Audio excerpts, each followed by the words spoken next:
Passepartout. Memoirs of a Man with Wandering Souls. He had always possessed a certain talent for adaptation.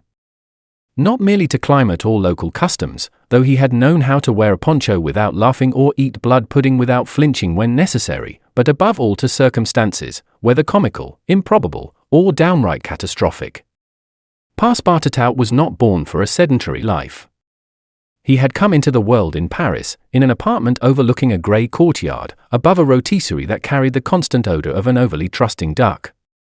His father, a modest repairer of orthopedic slippers, dreamed of a straight, stable, and clean life for him. His mother, a former trapeze artist turned neighbourhood midwife, dreamed of seeing him one day balanced on his principles, but didn't expect too much. From childhood, Passepartout proved incapable of staying still. He would disappear from school benches only to reappear in a flea trainer's booth or behind the curtains of a puppet theatre. At 12, he had passed himself off as an ambassador's son to attend an official dinner. At 13, he had briefly played the role of a horse's hindquarters in a travelling circus, which earned him a fracture of dignity that he wore with panache for a long time. Jobs followed one after another.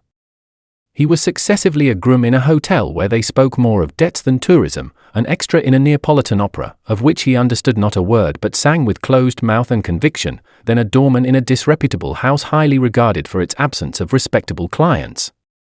This last experience gave him an unexpected and thorough knowledge of synthetic perfumes and nocturnal schedules. Later, he became a barber on a German steamship. He had never cut hair before, but compensated for his incompetence with disarming politeness and a skill for making passengers forget they had become asymmetrical. During a particularly violent storm, he improvised a rescue by singing a Hungarian lullaby to a hysterical dog while guiding an old duchess to the lifeboat. This earned him a medal from the captain and an invitation to dine with the governor of Macau. En route, he lost both the medal and the invitation. The following years were deliberately vague. He exercised vague and ephemeral functions in various corners of the globe, always with the elegance of a man who seems to be there by chance, but who knows very well where the emergency exits are. He was in turn a public crier in Budapest, a night watchman in a museum of prehistoric bones, assistant to a one-eyed Spanish illusionist, until he became allergic to smoke and rabbits, then an imitator of bird songs in an experimental zoo in Stockholm, a position whose only requirement was not to frighten the ostriches. One of his most memorable jobs was as head butler to a Belgian diplomat in exile, whose fortune rested entirely on guano mines and dubious investments. There Passepartout learned the art of serving tea without splashing and the even more delicate one of smiling respectfully while politely contradicting an absurd political statement.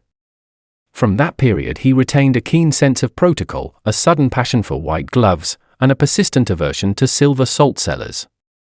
But despite his sincere efforts to lead an honest and peaceful life, fate, or perhaps his own propensity to meddle in what didn't concern him, always precipitated him elsewhere.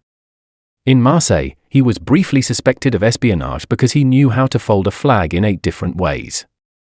In Antwerp, he was forced to flee by swimming after accidentally setting off fireworks inside a blown glass warehouse. It was at this time that he promised himself to seek simple, quiet, and surprise-free employment, a motto he inscribed at the top of his travel notebook, just above the list of jobs he no longer wanted to practice, among others, bear tamer, tango teacher, and hammock tester under extreme conditions. London, he thought then, would be the ideal place to finally settle down. A serious city, misty, and full of timed gentlemen, nothing more reassuring. He arrived there one foggy morning, dressed in a worn frock coat but with renewed optimism. After several unsuccessful attempts, they didn't want a valet trained in knife-throwing, he came across a singular advertisement, seeking punctual, discreet, honest domestic. Taste for regularity required. Reference is unnecessary if one's gaze inspires confidence. Address, Savile Row, No. 7. He folded the advertisement with unusual care, combed his hair using the reflection of a Fogg shop window, and presented himself to Mr. Phileas Fogg. They recognized each other from having briefly met at a dinner where Phileas was a guest and Passepartout a waiter. At the precise instant he crossed the threshold of that sober house, Passepartout had only one wish in mind, that nothing should move. He still didn't know that moving was exactly what his new master would require, but to the second, and around the globe, in 80 days.